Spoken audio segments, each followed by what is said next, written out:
Good morning, everybody. So today is a big day for me. My lease car goes back after 3 years. So I'm currently waiting for an inspector to turn up to look around the car and probably tell me some of the extra charges that I've got to pay, because I think this car has a few, what I would class as minor issues, but they are above the fair wear and tear guidelines. So I thought it'd be helpful to make this video, as I know there are people out there considering leasing for the first time or who are potentially leasing already and are not sure what to expect when their car goes back. So in this video, we're going to do 3 different things. Number one, I'm going to take you around my vehicle and try and spot some of the issues that I think that the inspector is going to pull me up on.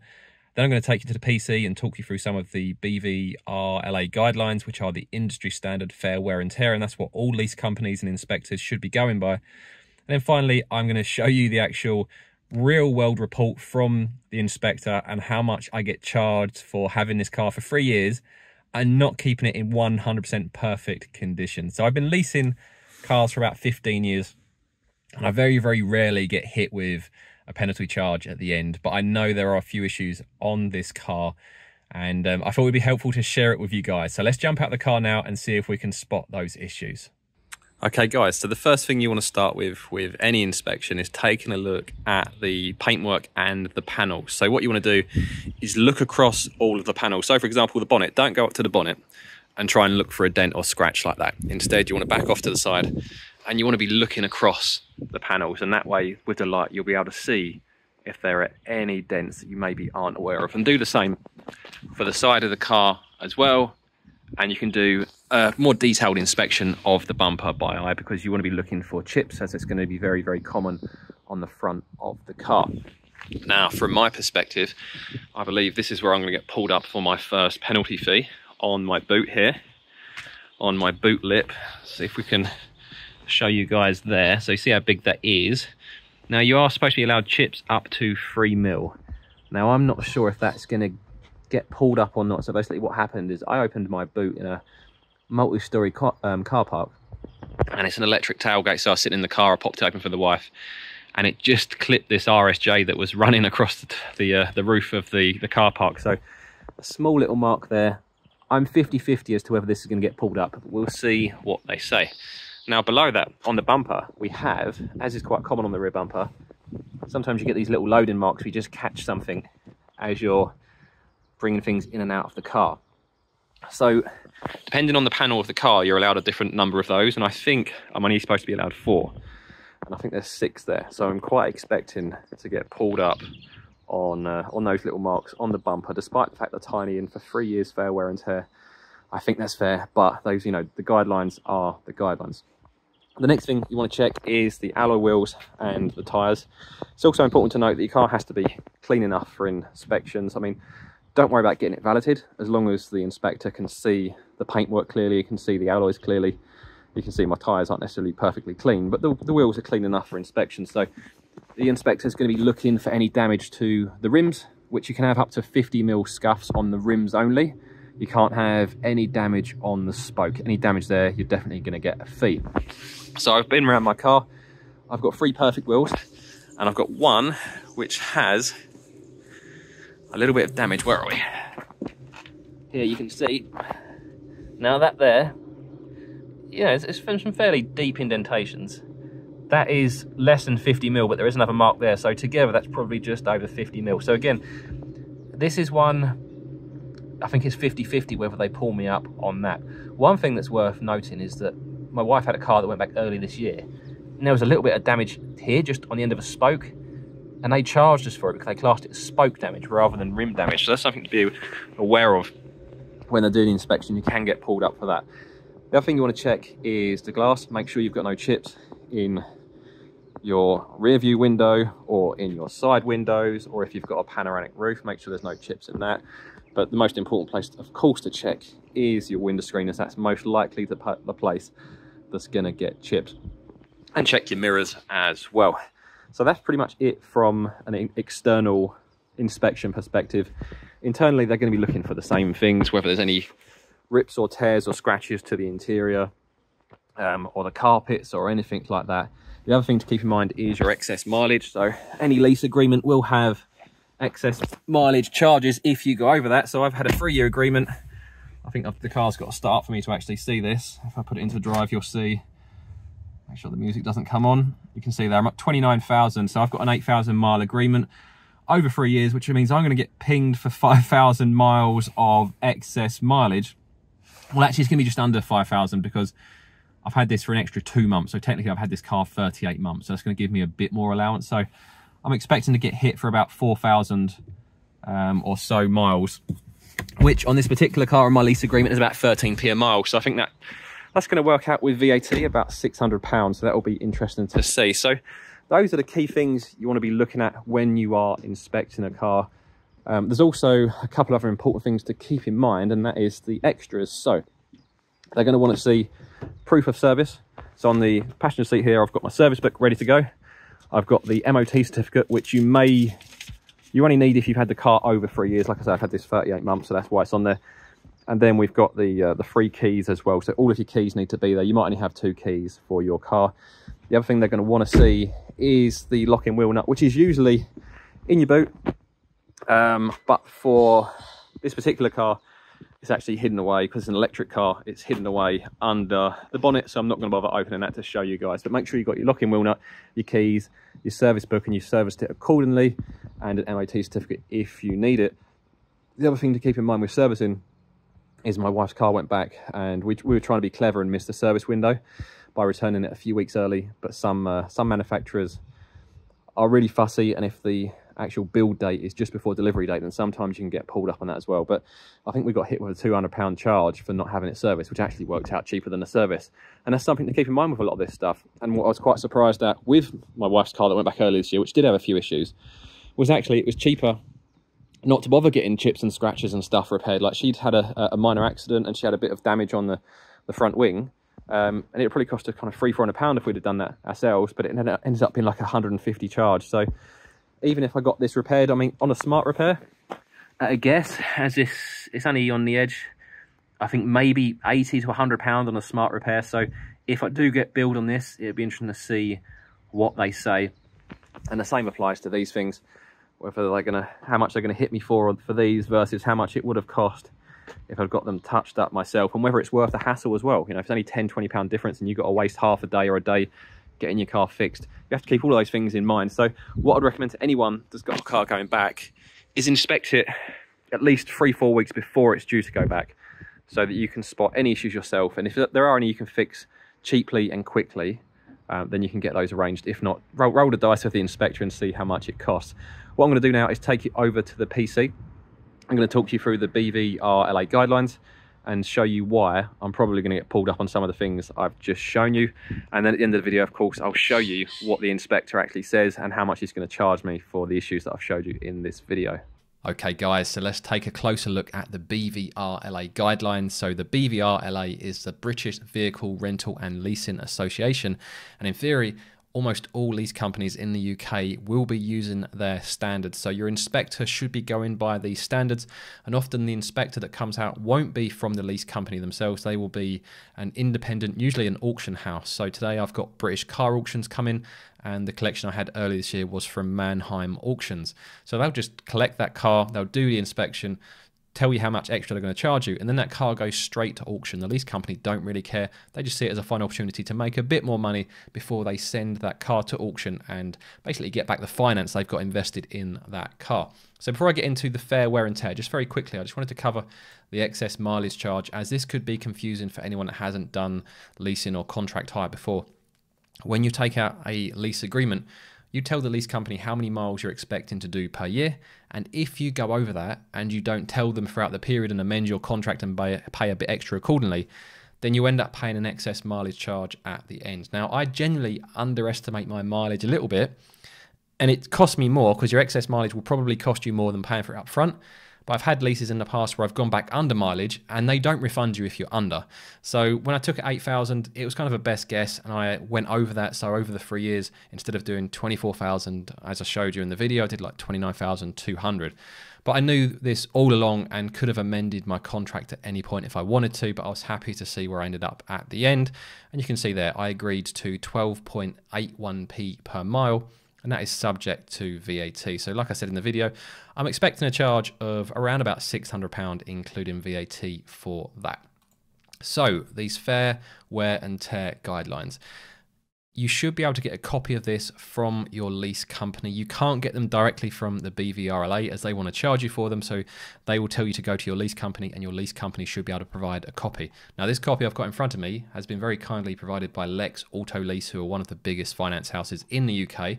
So this is an up-to-date guide, and I'm just going to show you the key points that apply to this video, or to the earlier part of this video, my actual own inspection, but also give you a quick overview so you guys can see all of the things that are covered by this. So if you've got a vehicle going back soon, get this PDF, or I think it's a PDF, whatever it is.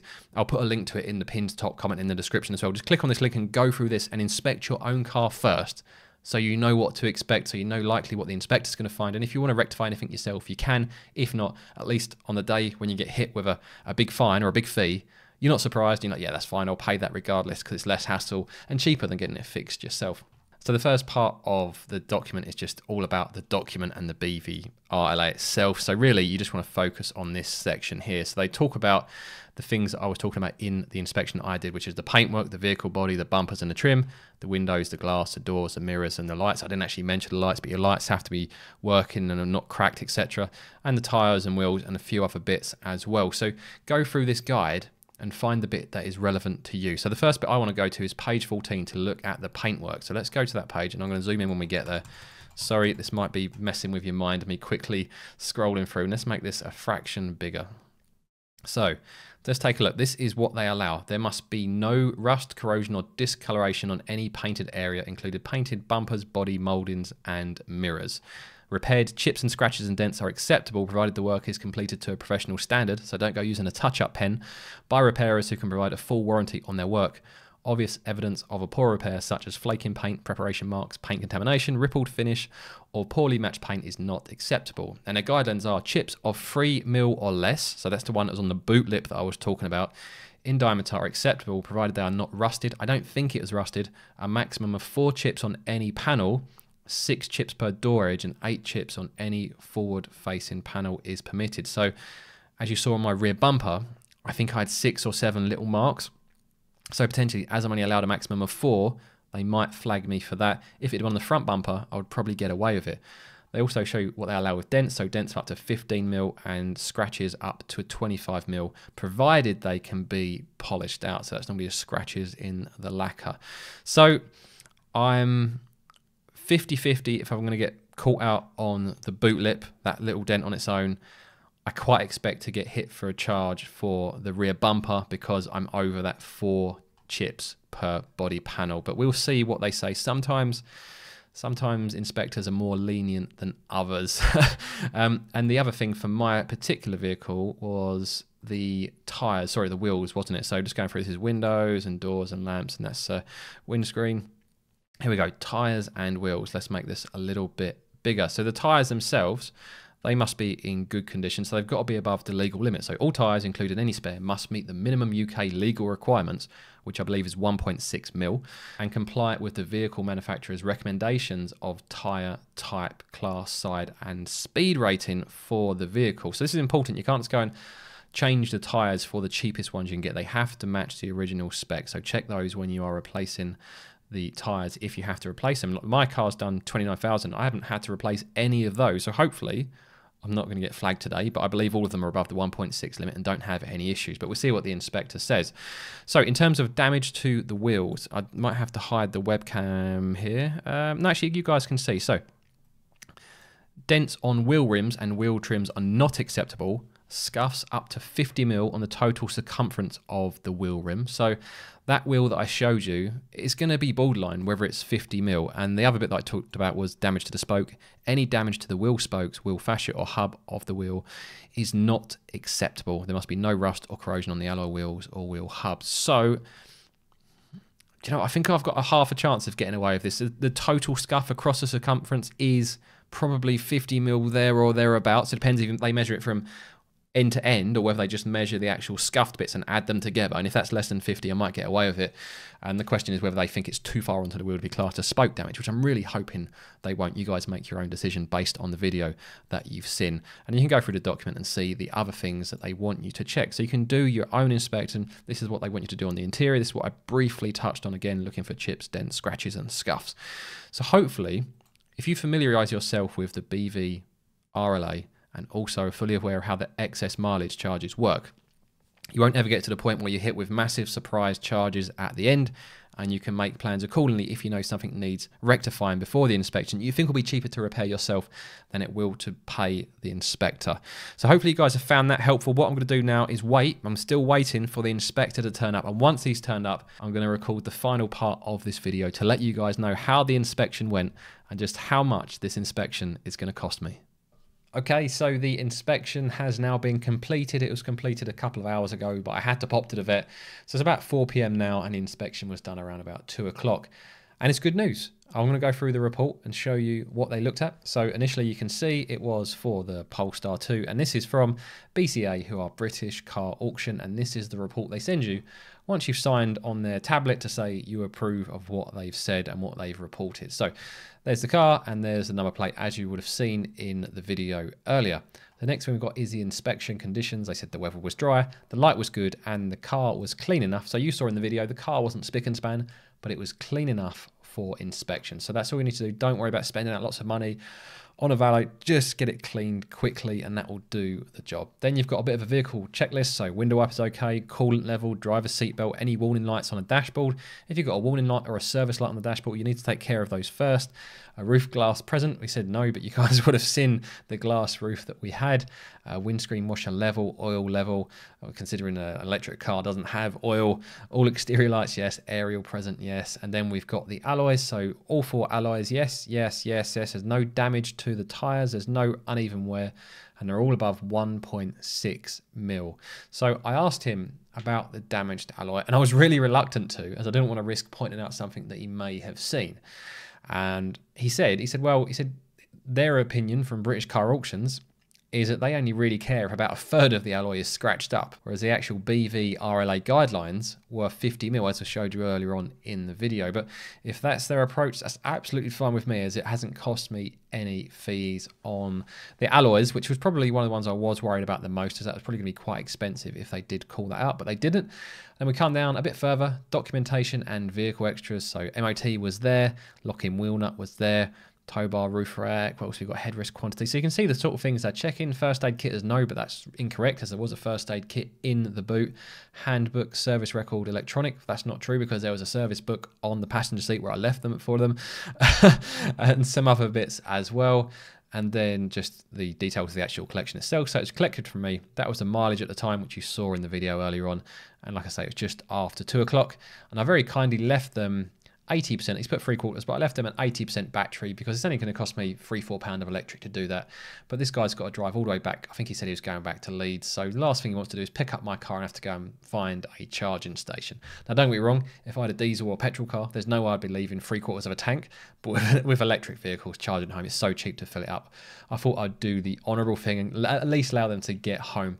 And then here they've got the vehicle condition. Then it's got new exterior conditions, panels, bonnet, bumpers and mouldings, bumper, rear, panels and tailgate. So it's not overly clear what they mean by this, but I'm assuming they're saying that all of these parts are in as new conditions. Otherwise, I assume they would have been listed with any damage. But I double checked with the guy. I said there are definitely no fees for wear and tear. He said no. He said I've put it all under fair wear and tear. So for me, this is about my 6th or 7th lease car that I've had. And I've never had a car of my own go back with fees for anything other than excess mileage. So car leasing sometimes maybe has a bit of a reputation that the inspectors can be really, really strict, but only my wife's car earlier this year is the first car I've had that went back with fair wear and tear fees, of which some of them I thought were questionable, but on appeal we lost. And honestly, a lot of it is down to the inspector. The inspector I had today was really relaxed, really friendly. I made him a cup of coffee. We chatted for a bit before the inspection, built a bit of rapport. And I'm not saying that influenced his decision in any way, but maybe if something's going 50-50 and he likes you, maybe that will help. Or if he doesn't like you, maybe it will go the other way. But the person earlier on this year was, I don't know, I don't want to say too much more because I'm probably just going to end up being rude. So it's very much depends on the inspection, also the condition of the car. But if you look after your cars, generally you should avoid most fees. And hopefully by watching this video, you're now fully aware of the sort of things they'll be looking out for, so you can ensure on your own car you know what fees are coming, or you can get them rectified before the inspection takes place. Now, if you're considering car leasing yourself and have additional questions, I recorded a detailed video explaining car leasing a couple of years ago. So I'm going to pop up a link to that video now, and I'll see you guys over there.